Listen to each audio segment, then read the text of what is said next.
Religious leaders, diplomats, and others attended the service at the St. Anthony Shrine in Kochikadi. The service began with a 2-minute silence observed in memory of the victims of the Easter Sunday attacks.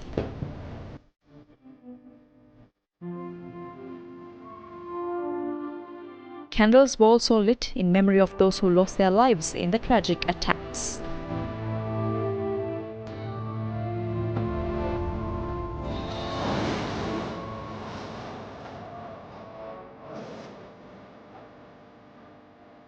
මේ ප්‍රහාරයත් සමග අපට තේරුණා මොනතරම් වගකීම් විරහිත පාලක පිරිසක්ද මේ රටේ ඉන්නේ කියන එක. This attack exposed the perceived irresponsibility of the country's leadership.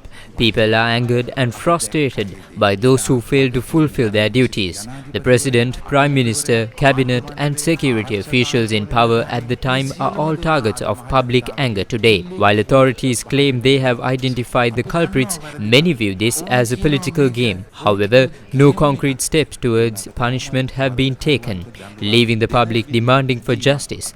The truth cannot be buried. The victims deserve justice. කිරීමට ඉඩ නොදිය යුතුයි.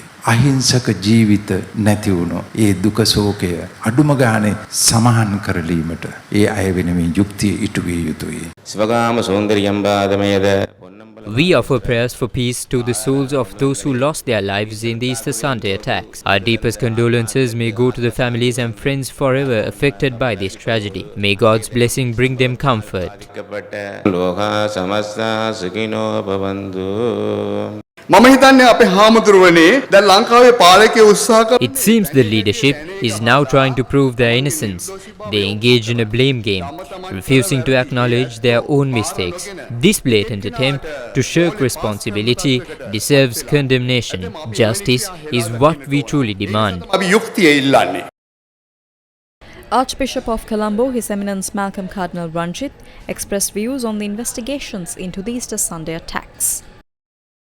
මේ පිළිබඳව විමර්ශනය කිරීම සඳහා එදා පැවති රජය විසින් Vijith Malalgoda විනිසර Following the Easter Sunday attacks, the then government established a committee led by Justice Vijit Malalgoda, a parliamentary select committee and a presidential commission of inquiry to investigate the incident. After becoming president, Gotabaya Rajapaksa contacted me by phone regarding the presidential commission's report. He expressed his inability to implement its recommendations due to potential arrest of leaders from organizations he favored and the banning of those organizations.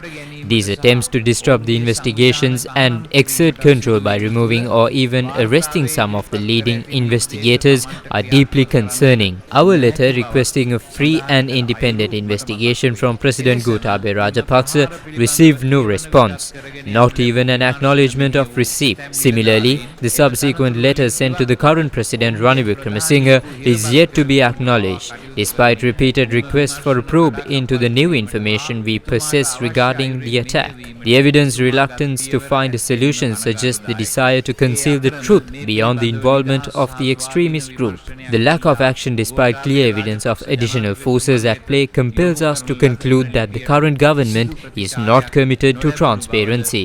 මෙම ප්‍රහාරය පිටුපස අන්තවාදී ත්‍රස්තවාදීන් පිරිසක් ක්‍රියා කළ බව ඇත්ත වුවත් ඔවුන් පිටිපස තවත් බලවේග සිටි බවට සාක්ෂි මතුවී තිබියදී ඒ පිළිබඳව හරියාකාර විමර්ශනයක් සිදු නොවීම තුළ සහ සාක්ෂි යටපත් කිරීමට ඕනෑකමින් කටයුතු කිරීම තුළ වත්මන් රජයටද මෙම ප්‍රහාරය පිළිබඳ සත්‍යය සඟවා තැබීමට උවමනාවක් ඇති බව හැර අපට වෙන නිගමනයකට එළඹිය නොහැක. The Archbishop of Colombo reiterated the need for a renewed investigation into the Easter Sunday attacks. අදත් මේ අවස්ථාවේදී මා ඉල්ලා සිටින්නේ මේ ම්ලේච්ඡ පාස්කු ප්‍රහාරය පිටුපස ඇති. Today I stand before you and demand a truly independent, fair and thorough investigation into the Easter Sunday attacks.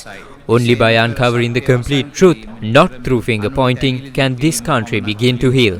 It's time to end this political theatre. Truth and justice are not playthings to be tossed aside. You cannot suppress them any more than a rubber ball can be held underwater forever. Let us pray to God, the source of both truth and justice, until they finally prevail. ඒ සත්‍යය හා යුක්තිය ලැබෙනතුරු සත්‍යයේද යුක්තියේද පරමේශ්වරයාණන් වූ දෙවි සමිඳුන්ට කන්න love කරමු. The UN resident coordinator in Sri Lanka called on the government of Sri Lanka to publish the complete findings of the previous inquiries into the Easter Sunday attacks and to establish a follow-up investigation.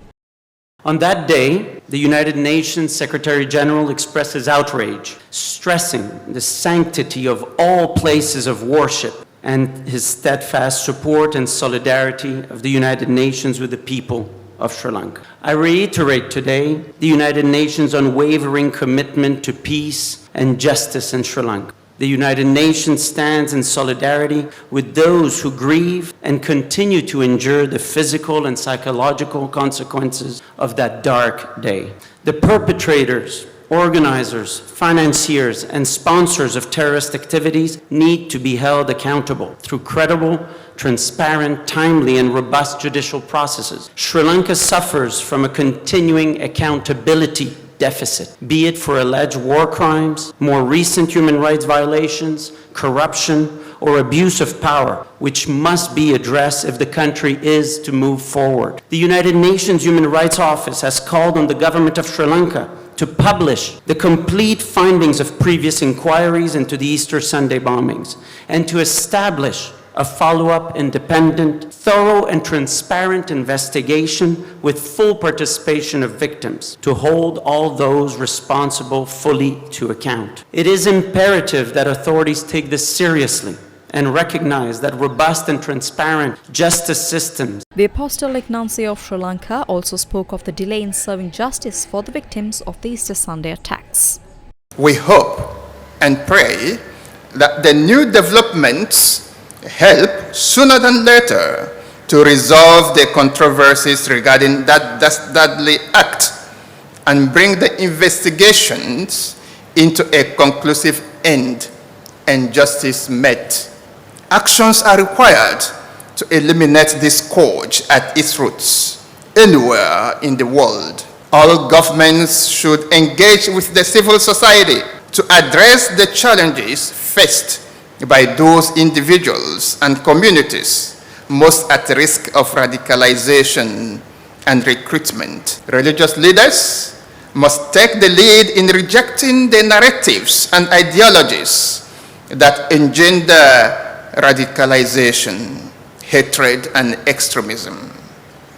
Religions must unite in confronting and rejecting all forms of religious bigotry, stereotyping, and disrespect for what other people hold sacred.